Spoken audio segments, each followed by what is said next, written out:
Welcome into episode 2 of predicting college football teams' records this year. Today, we're doing the SEC.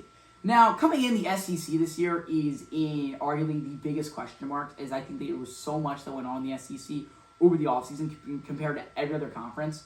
You know, we saw many quarterbacks transfer, we saw a bunch of new guys come in, and it's been kind of seeing that everyone's got a big question mark about what are they going to do. Every single team. But one team for sure that is not coming in at dead last is Mississippi State. This team I have going 2-10 this year, with their wins being against Arizona State and against Alcorn State and Northern Illinois. I think it goes Arizona State. I do think they're also going to lose week 1 against Southern Mississippi. So let's talk about it. They are, however, returning 9 of their starters, which is a good thing. Right? They're at least returning some production, but I still think this Mississippi State team got even worse than last year. They lost so many great players. Kevin Coleman Jr., wide receiver, DeMarcus Richardson, Jaden Cumbry, Nathaniel Watson. They lost them. They did go out. I did think they landed a good running back in Fluff Bothwell and a good wide receiver, Marcus Allen. And I do like the defensive lineman and Will Whitesoft that they got. But besides that, this Mississippi State team has just gotten so much worse. And it's time to have that talk of when will this team actually win a conference game again? Because they weren't very good at all last year. I mean, we saw them lose at home by 24 points to a MAC team in Toledo. Like, really, it's about what this Bulldogs team can do. First off, we don't even know who our starting quarterback is going to be on Saturday in, 9 days from now? 8 days? When they're playing? What's going on? We don't know who the starting quarterback is yet. At least I don't. What's going on here? So whenever we figure that out, we'll see. So that just shows you how bad I think Mississippi State is going to do. In 15th place, going 3-9, give me the Kentucky Wildcats. Now last year Kentucky went 4-8, so I do think they take one more loss this year than last year. But I think this team got even worse than last year as well compared. They are returning half their starters, 4 on the offense, 7 on the defense. They did lose a few key defensive players. A defensive lineman, a defensive back, a linebacker, and 2 offensive line. It was really they lost more on the defensive side of the football than the offense. Now, however, they did go out. They did get a new quarterback, but he probably won't start in Zach Calzad. And they also, I do like their new running back that they got in Dane Dodwell. I mean, it looks to be Zach Calzad is going to be the expected starting quarterback. I mean, we'll say, right? He's thrown over for 6,000 yards and 54 touchdowns the past 2 seasons, but I don't know. I'm just not, I can't buy into him yet. And I think Kentucky is going to continue to not do what they want to do until further notice. However, I do love the Alabama transfer, Kendrick Law. Is expected to take a step forward in his key role. He's going to be the guy that's going to run the offense. There's just no question. Kendrick Law, really fast, great wide receiver, so watch out for him. But still, Kentucky is not going to have a good year. Now, who do I think Kentucky's going to beat this year in their 3 wins? I'm going to say they're going to beat Toledo.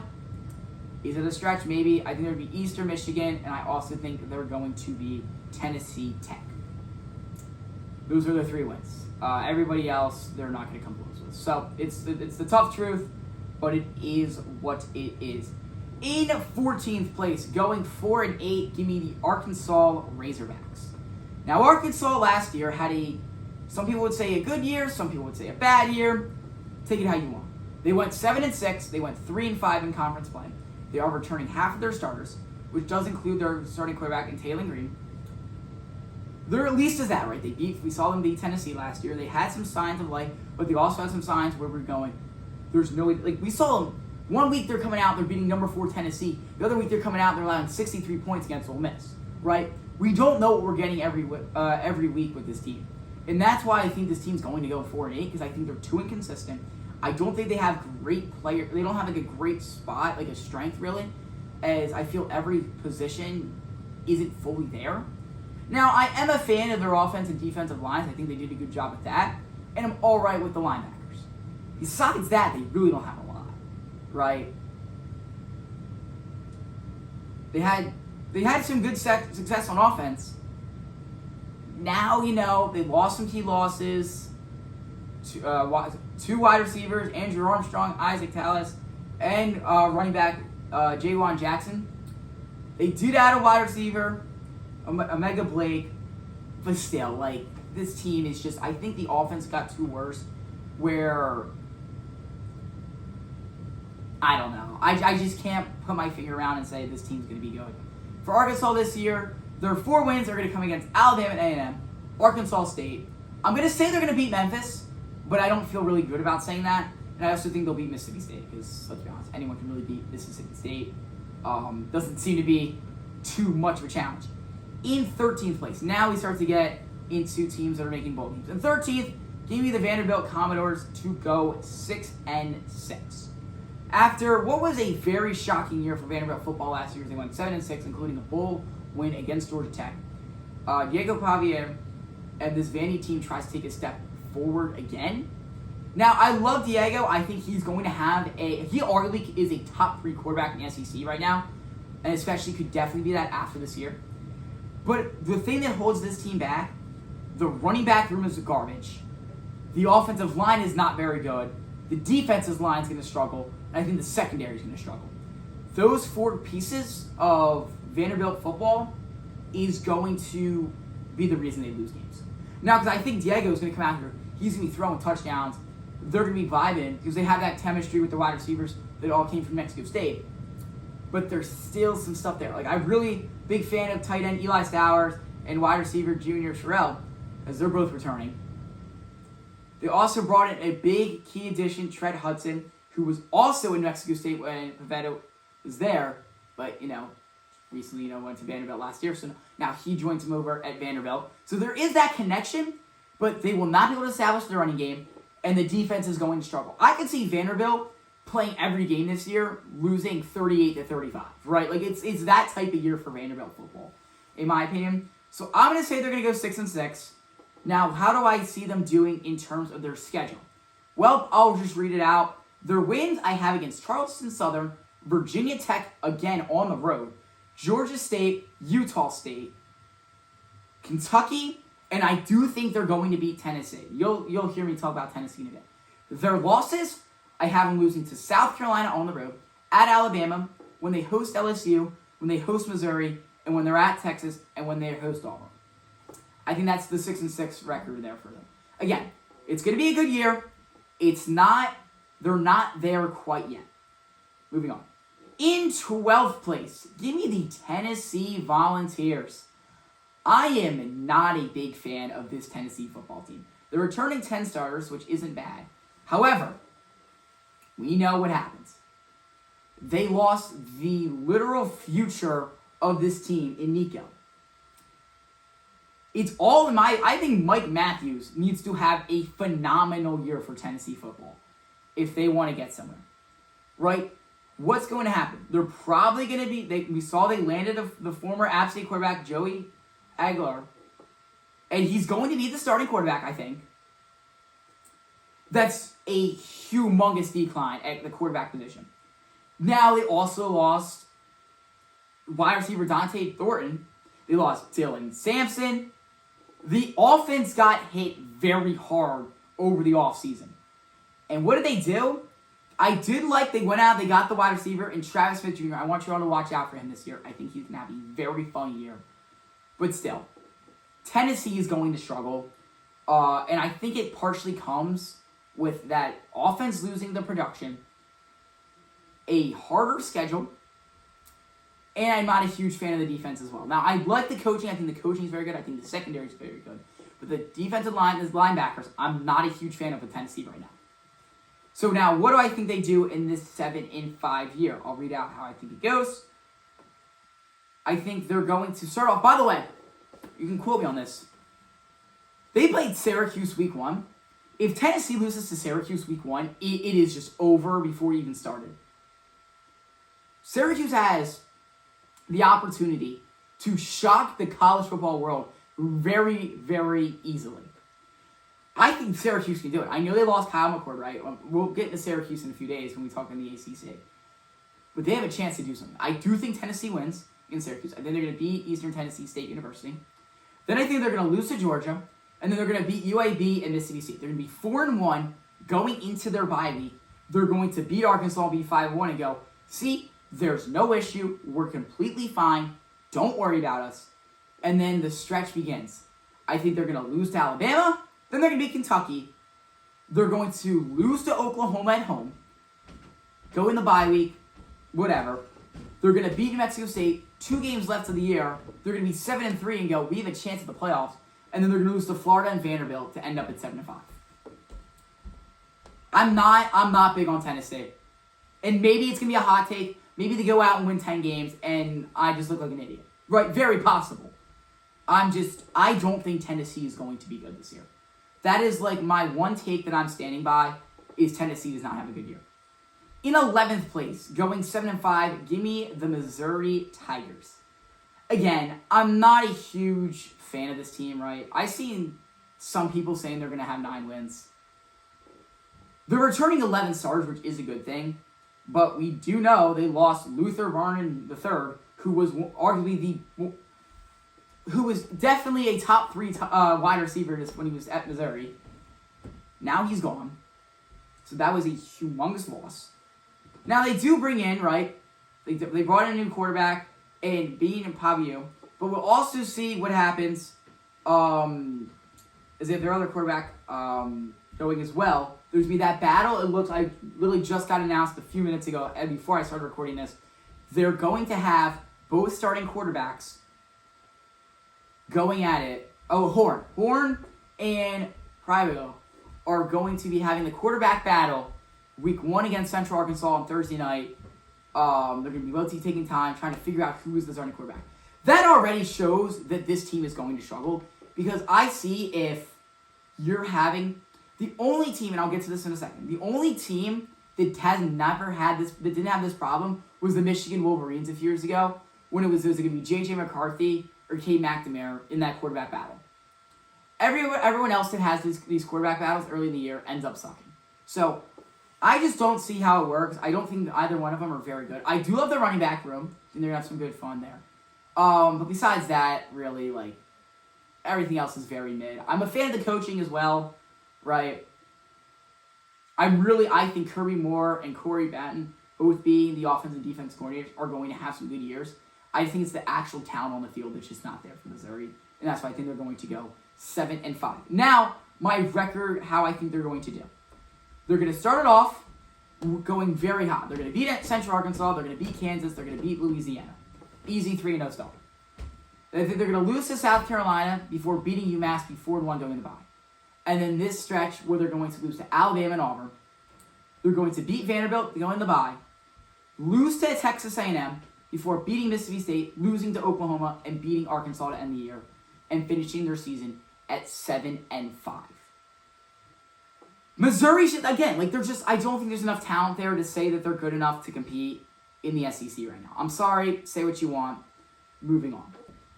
Now, coming in at 10th in the SEC, I have the Texas A&M Aggies. And say what you want, I might get flamed. A&M is not that great of a team, guys. I'm sorry. And I know every year it's the same story. They're a top 10 team. Watch out for Texas A&M. Oh, they're going to make the playoffs. Oh, they might win the national title. And they go 8-5. 8-4 in the regular season. And last year they go 8-5. Everyone last year was saying, and I get it, right? They were a win away from going to the SEC title game. They still went 8-5. It wasn't like they had this immaculate season. A&M is going to struggle. Because until Mike Elko was fired, A&M's not doing anything. I'm sorry. I'm going to say it. Now, I get it, right? They went out. They didn't really lose a ton. I mean, you can say they lost a few guys. But they did add in a wide receiver, Mario Cavier, Casey Compinetion. I did also like they added the defensive lineman in TJ Sierke and the defensive back in Jordan Shaw. So those are some guys I think they did do a good job in adding in. But still, we know Mike Elko does not know how to get this A&M team to the next level. They're a 7-5 team this year, guys. I'm sorry. They really are. Not to mention that their schedule is a gauntlet this year. So here's how I think they're going to go 7-5. They're going to come out. They're going to beat UTSA, Utah State. Don't worry about those games. Then you're at Notre Dame. Sorry, that's a loss. Go to the bye, you're going to beat Auburn, beat Mississippi State. You're going to be 4-1. And then I think you lose to Florida. You'll beat Arkansas. You'll be 5-2. You'll lose to LSU to be 5-3 going in the bye week. Beat Missouri, you're 6-3. And this is where it starts. You're gonna lose to South Carolina. You're gonna beat Samford, and then you're gonna lose to Texas and go 7-5. I'm gonna say I'm sorry. A&M is a 7-5 team, and I don't think they're amazing until Mike Elko gets fired. I'm gonna say it. Moving on. In 9th in the SEC, I also have Auburn going 7-5. Now this might be a bit more of a hot take, as I've heard some people may have this Auburn team winning for 5 games this year. I'm a fan of them. They're returning to 12 starters. They didn't really lose anything crazy. I know they lost some stuff, but nothing crazy. I did like how they went out. They got the wide receiver, Eric Singleton. They got but the biggest move from Auburn that I love, and I don't think a ton of people love the move, I love how they got Jackson Arnold, the quarterback. I think this dude could have a phenomenal year. I also like how they got Sam Turner, another offensive lineman, and Mason Murphy.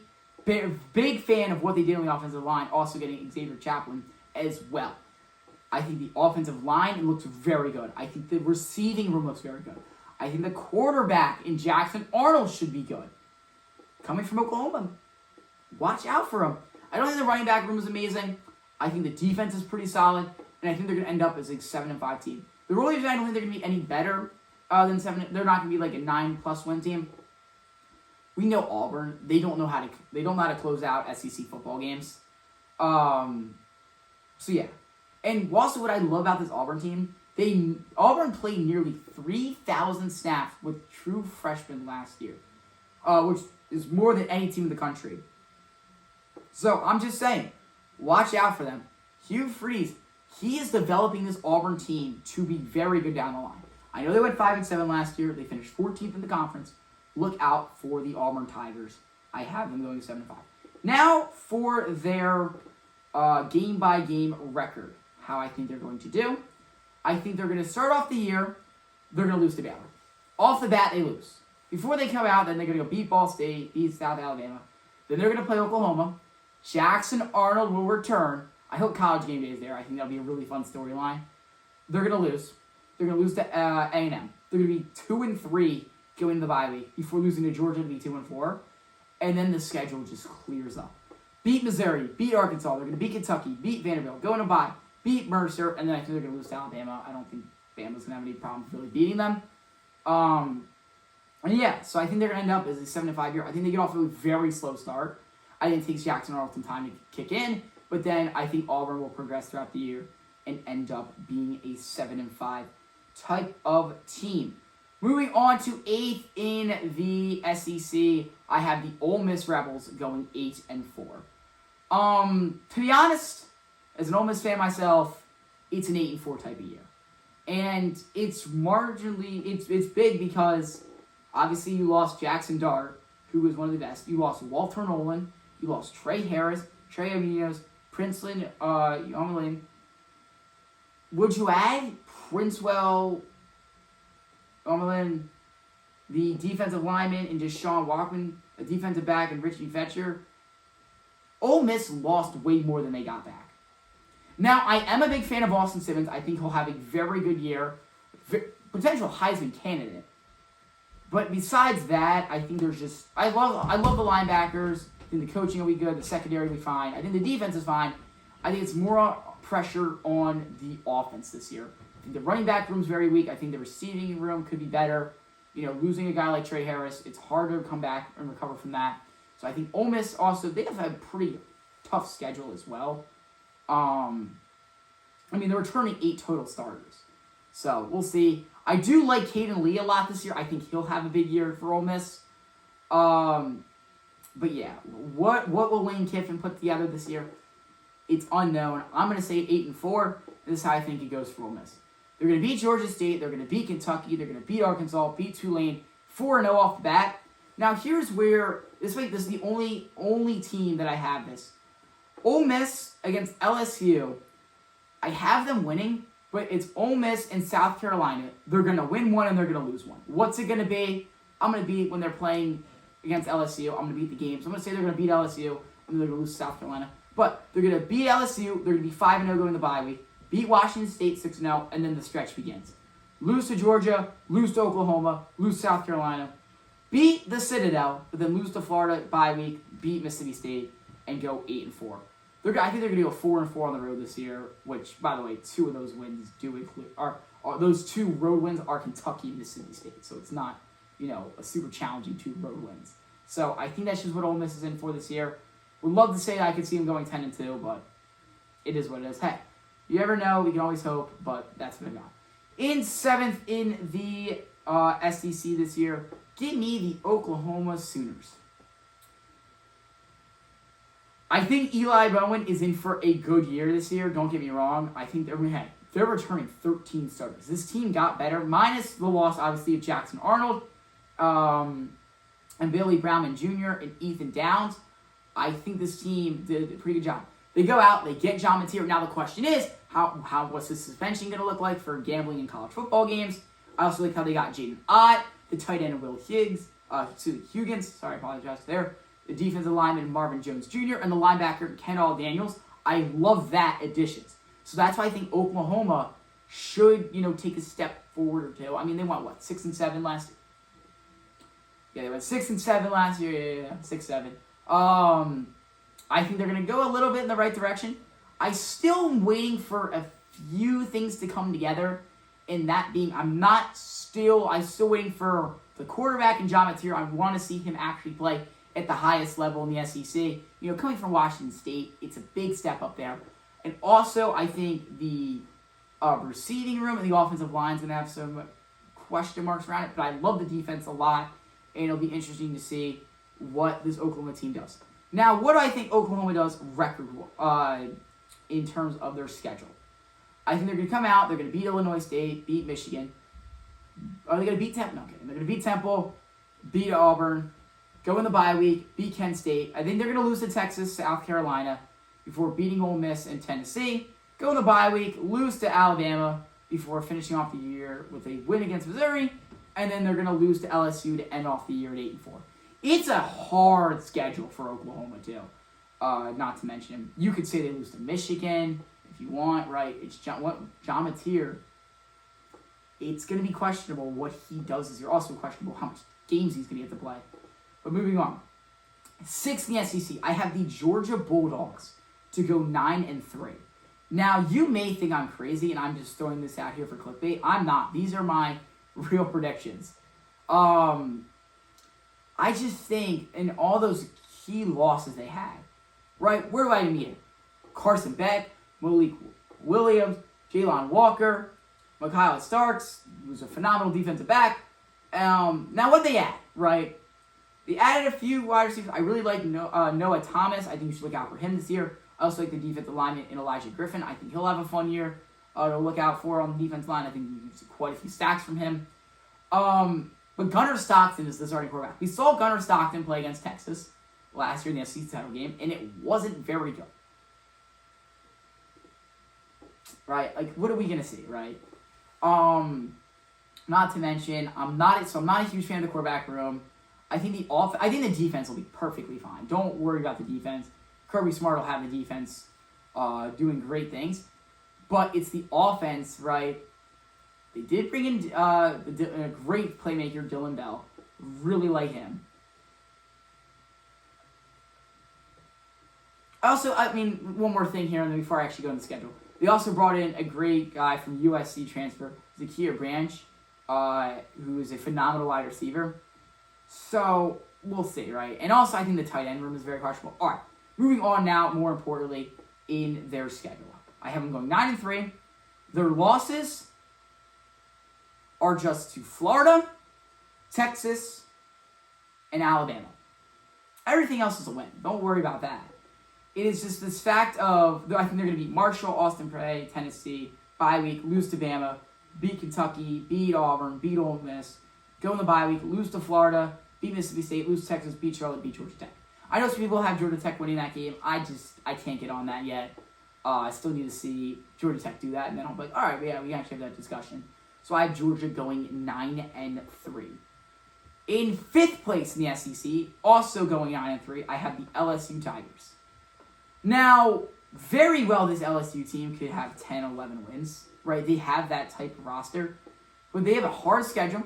Garrett Nussmeier is going to return for senior year, but we saw they lost to Mason Taylor, Will Campbell, Kyron Lacey, Braden Swanson, Stevon Jones, right?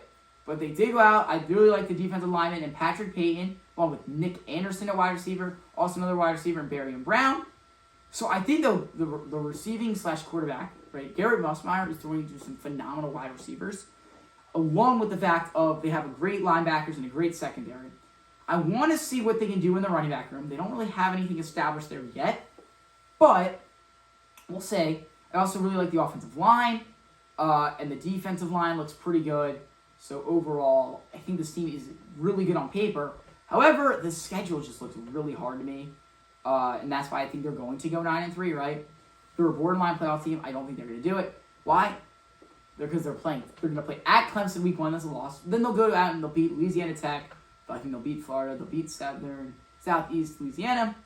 They'll lose to Ole Miss. Again, you saw what I said about Ole Miss. Bye week, beat South Carolina, beat Vanderbilt, beat A&M, go on the bye week, lose to Bama on the road, beat Arkansas, beat Western Kentucky, beat Oklahoma, 9-3.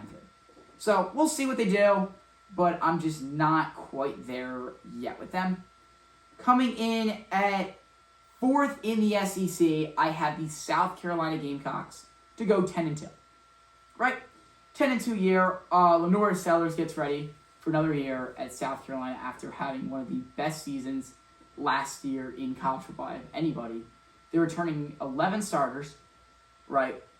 They lost quite a few pieces. They did add a few guys in, including Rashad Feisen, the offensive lineman, Bozard Stanley, a defensive lineman, and Davion Hardley, who I really like, and the defensive back in Brandon Kizzy. Right? They've got that. Right? Lenore Sellers, I think, is going to be the Heisman this year. But I think the running back room is amazing. I love the receivers. And I think the defense is pretty solid. And overall, I think South Carolina is built to win 10 games, right? They have some great coaching, right? Shane Beamer getting ready after literally saving South Carolina's season last year, coaching them through that. It's a question mark, right? There's still questions around this team right now. They have a new offensive coordinator, Mike Shaw. He's stepping into an interesting role, right? We'll see. I don't know. So, time to talk about the schedule. I think they're going to go out. They're going to beat Virginia Tech, beat South Carolina State, beat Vanderbilt, beat Missouri, beat Kentucky. Go in the bye week, lose to LSU before beating Oklahoma. I think they're going to beat Alabama at home. I think College Game Day will probably be there. It'll be electric. Then they're going to beat Ole Miss, go in the bye week, beat A&M, beat Coastal Carolina. And then I know this isn't like, and I know South Carolina fans might get mad at me for this. I think they're going to lose to Clemson. I know. Oh, they went on the road and beat them last year. I get it. I just think Clemson's a better team. So I have South Carolina going 10-2 this year and having a great year overall. In third place at 10-2, I have the Florida Gators this year. This Florida team has, I think, got better. Right? They have 13 returning starters. Right, we know they lost a few guys, right? Cam Jackson, Jason Marshall Jr., Tyron Dyke. But they go out. They get Michael Starby. They get Dallas Wilson, Lasagna Hardware, Vernell Brown. Some great wide receivers pair. So I think the pass catching, though, it's still questionable, right? I think the running back room's good. I think TJ Lagway will be good. I think the defense will be pretty good. But I'm still not there just yet with Florida where I can say this team's going to win the national championship. But I don't think they're there yet. Give them a little bit more time, and then sure, we can have that discussion. But right now, I still think there's a little bit more to do here with this Florida team. And they're 10-2 year. Here's how I think their record goes. I think they're going to beat Long Island. They're going to beat South Florida, lose to LSU, beat Miami, go in the bye week, lose to Texas, beat A&M, beat Mississippi State, bye week, beat Georgia, beat Kentucky, beat Ole Miss, beat Tennessee, beat Florida, and get in the playoff. I think their losses are Texas and LSU this year. So, yeah, I think Florida's in for a really good year at 10-2. Coming in at second in the SEC, going 11-1, give me the Alabama Crimson Tide. Alabama looks great, right? Ryan Williams returns, obviously, as we know, very young dude. 16 returning starters. they're making it sound better, right? We know they lost Jalen Milroe, Jahad Campbell, Hugh Robinson, Malachi Moore, Tim Smith, Razi Ozzies, but they go out. How about getting Isaiah Horton, right? Getting Cam Derby, Cam Clownhound, Kirby like, they have so much good potential right here, and that's why I think they're going to go 11-1 and only lose South Carolina on the road, right?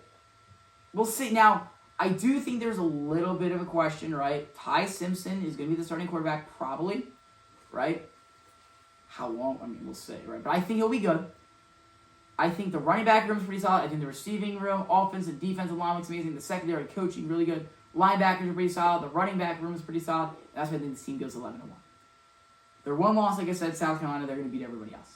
But coming in at number 1 in the SEC, give me the Texas Longhorns this year, gentlemen, to go 12-0 and win the SEC as well over Alabama. They're returning 11 starters. We know they lost, guys like, Quinn Ewers, Kelvin Banks Jr., Matthew Golden, Jahai Barron, Andrew Manakita. But in the key additions, how about Cole Bevard, Khalid Lockett, Travis Shaw, Brad Spence, and Zeus Hicks, right? They go out and they get those guys. I also think Ryan Wingo, after he had an amazing freshman year, I think he's on for a phenomenal thing here. Arch Manning obviously being the starting quarterback. I just think Texas has everything perfect now. I'm loving everything about this team. I don't see any real weaknesses with the squad overall. I do think the wide receiver room could be a little bit better, but overall it's still very good. And yeah, I think they're going to go undefeated. So those are my SEC predictions. I hope you all enjoyed this video here. Again, a lot of question marks around the SEC this year and who's going to be good, who's bad. But that'll wrap it up, and see y'all later.